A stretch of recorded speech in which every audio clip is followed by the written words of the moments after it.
The girl experienced severe pain in her shoulder, prompting her mother to promptly call a doctor. In the bustling city of Cochabamba, Bolivia, a loving family's life was on the brink of upheaval due to a frightening event. Teresa Juan, a devoted mother, adored her 9-year-old daughter Tanya, who brought immense joy into her life. Their days were typically filled with laughter, love, and childhood delights.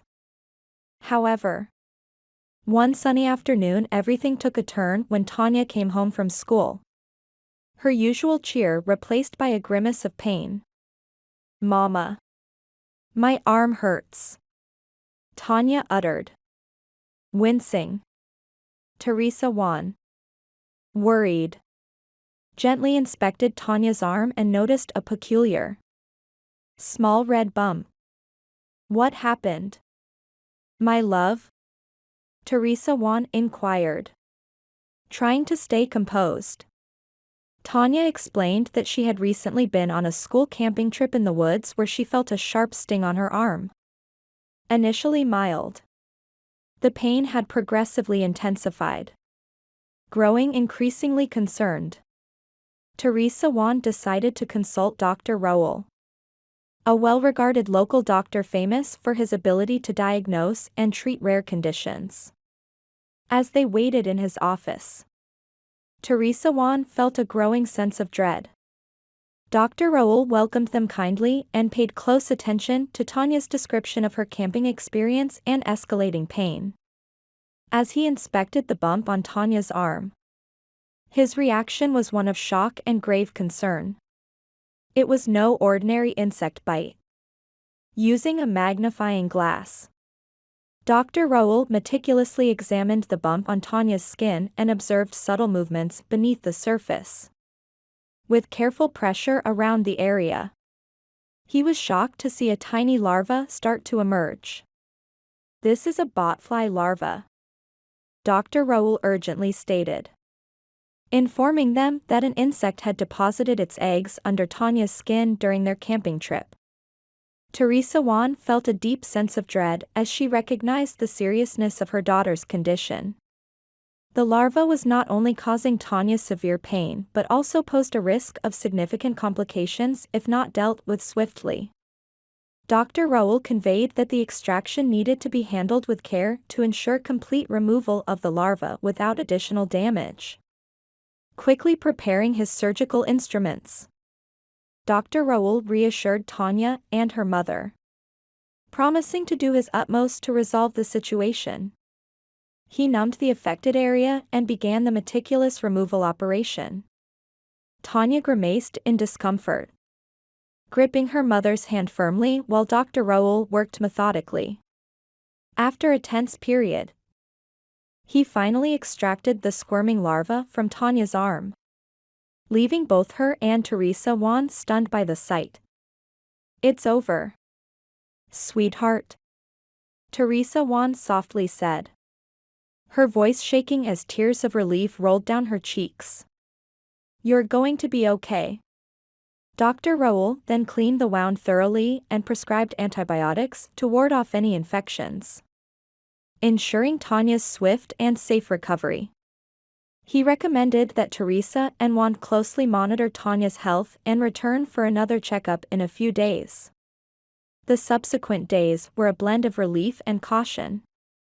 Tanya's discomfort slowly eased, and her usual bubbly nature returned. Yet, the ordeal's memory persisted, making both mother and daughter more wary of their environment. Teresa Juan took additional steps to safeguard Tanya, particularly during outdoor activities.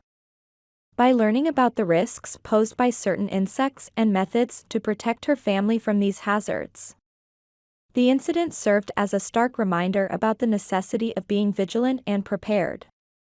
Word of Tanya's troubling experience spread rapidly within their tight-knit community. Friends, neighbors, and even strangers extended their support and good wishes. This flood of empathy and concern reinforced Teresa Wan's appreciation for the solidarity and resilience within their community. Tanya's school arranged a special assembly to educate students about insect bites and maintaining safety outdoors. Dr. Raoul was invited to speak, and he stressed the importance of prompt medical attention for any strange symptoms. His advice made a strong impression on the students, who paid close attention and engaged with thoughtful questions. Ultimately, this ordeal left a profound mark on Tanya and her family, confronting them with a sudden and frightening challenge, yet also highlighting the community's support and the importance of awareness and precaution. Through their unwavering love and resilience, Tanya grasped the significance of prudence in natural settings and recognizing the hazards associated with specific environments. Teresa Wan, in turn, was fortified by these events. She took a more active role in safeguarding her family and spreading awareness about the perils of insect bites. Teresa engaged with local health initiatives and collaborated with community leaders to foster safety and knowledge. Throughout this period, Teresa's constant affection and support for her daughter shone brightly as a beacon of hope. Facing her deepest fears, she emerged fortified, motivated by her commitment to her family's safety. Her courage and strength served as an inspiration to her community, highlighting the profound impact of maternal love.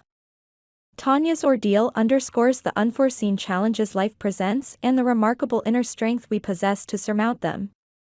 The deep connection between mother and child, the backing of a supportive community, and the expertise of devoted medical professionals were all pivotal in Tanya's recovery.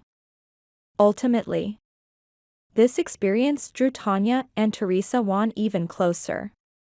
They treasured every moment together, thankful for the second chance at life they had received. Looking ahead, they knew that whatever challenges might arise, they would always have each other. From birth onward, we are inherently programmed to nurture our children. The bond between parent and child is often the most profound love we will ever encounter. Some parents excel at maintaining a balance that meets both their children's needs and their own, in a manner that supports rather than depletes their children. After watching the first story above, do you have any thoughts? Feel free to share your opinions in the comments section. Now, let's watch another similar story. Barry started to get suspicious when he noticed that his son was consistently arriving home from school much later than usual. His suspicion deepened when, all of a sudden, his son had no spare cash for little luxuries like toys or snacks, setting off alarm bells in his head.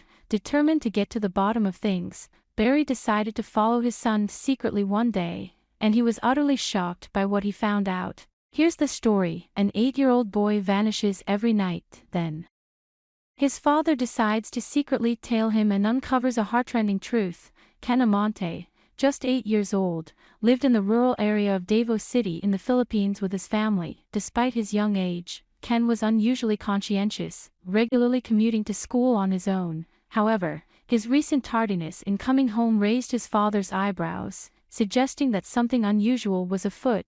Barry Amante, a diligent man, managed a small car mechanic business. Although some months were more lucrative than others, Barry was committed to his profession, understanding that nothing comes without effort. However, when he noticed his son sneaking off after school, he realized he might have overlooked something crucial. Even though the Amante family, being middle class, faced their fair share of financial challenges, Barry always ensured his son received a modest allowance to teach him the importance of money from an early age. Strangely though, Ken had been penniless for the past 2 weeks. Barry wondered, what could his son possibly be spending his money on?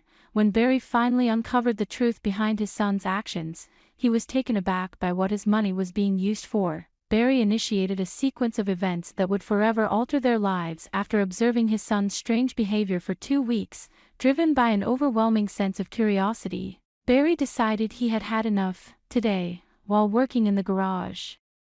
He purposely left the door slightly ajar so he could keep an eye on the exact moment Ken arrived home. However, he felt a twinge of disappointment when he saw his son arriving punctually, walking down the driveway. He observed as Ken silently opened the gate and hurried inside.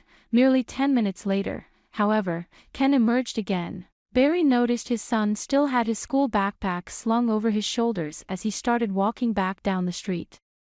But something was off. The backpack looked unusually light, suggesting it was empty. Curious, Barry allowed Ken a brief head start before he started tailing him. As Ken entered the nearby grocery store, Barry maintained a discreet distance, observing, when Ken exited, the once slack backpack now appeared full and bulky. Ken then made a left and continued along the street. The neighborhood shifted from cozy corner cafes to the more daunting surroundings of pawn shops, scrap yards, and liquor stores. As they moved deeper into a less savory part of town, Barry's anxiety escalated as he followed. This was no environment for an 8-year-old. When Ken turned down a side street, Barry was close behind, careful to remain hidden. He peeked around the corner only to find his son standing alone in the middle of a desolate road. He watched in confusion as Ken crouched down slowly. As he reached into his backpack, Barry observed with curiosity, unsure of what he was up to. Suddenly, a soft sound and rustling from the bushes alongside the road caught his attention. Without warning, 3 creatures darted from their cover. They zipped around the boy, who was now squatting low to the ground. Barry was bewildered by the scene unfolding before him until his survival instinct surged, prompting him to sprint into action. Racing towards his son Ken, Barry began to shoo the dogs away. It was only then that he noticed the disposable plates and dog food cans scattered on the ground. The strays were in poor shape, visibly underfed with patches of fur missing. Barry confessed, "I must admit, I initially felt quite revolted." However, he was about to learn an important lesson from his son. The young pups, whom Ken had named Brownie, Whitey, and Blackie, eagerly devoured their meal, wagging their tails joyfully. Ken, sensing his father's disapproval, felt compelled to explain himself. He revealed that he had been spending his allowance to buy food for these dogs, coming to this same spot daily for the past 2 weeks to feed them. Barry was profoundly moved by his son's compassion. In February 2014, Barry captured the iconic photo of his son caring for the stray dogs and shared it on Reddit. The image quickly resonated with animal enthusiasts globally. Barry acknowledged in his post, "My son completely changed my outlook." He was deeply inspired by his son's altruistic spirit. Barry was worried about the stray dogs transmitting diseases such as mange, which led him and his son Ken to a compromise. Barry agreed to provide food for the street dogs under the condition that Ken would get a rabies shot and always carry disinfectant in his backpack. At the same time, Barry's Reddit post was attracting a lot of attention online. The global reaction to their story was something neither father nor son had expected. When Ken shared his aspiration to one day open a shelter for the neglected street animals of Davao, Barry was initially skeptical, chuckling at his son's lofty goals. He cautioned that realizing such a dream might require a significant amount of money and possibly 20 years. Yet, the internet community thought differently. Motivated by the overwhelming response to his Reddit post, Barry agreed to set up a website dubbed Happy Animals Club for Ken. He also permitted Ken to bring home 3 strays, Blackie, Whitey, and Brownie, to care for them, eventually transforming their garage into a makeshift animal shelter. With Barry's assistance, Ken updated the website regularly, and the public's feedback was outstanding. On his website, Ken expressed his lifelong passion for animal welfare, stating, "Ever since I can remember, I've wanted to open an animal shelter to help the stray dogs and cats on the streets." The primary aim of Happy Animals Club was to rescue dogs from the city pound, where an official mentioned that a high percentage of dogs were euthanized due to low reclaim rates by owners, and no animal welfare group was addressing this issue. Thanks to global donations, Ken and his father managed to rent a 1,000 square meter lot for a year, purchase building materials, and employ carpenters, leading to the expansion of their rescue efforts. After considerable effort, the fully operational Happy Animals Club was launched. The facility now includes 2 spacious pens, 2 apartments, and an additional annex. as the years passed, Ken, now a teenager, has continued to effectively support the welfare of animals. Thanks to the assistance of volunteers, his no-kill shelter and sanctuary have expanded significantly, with both his family and volunteers contributing to the management.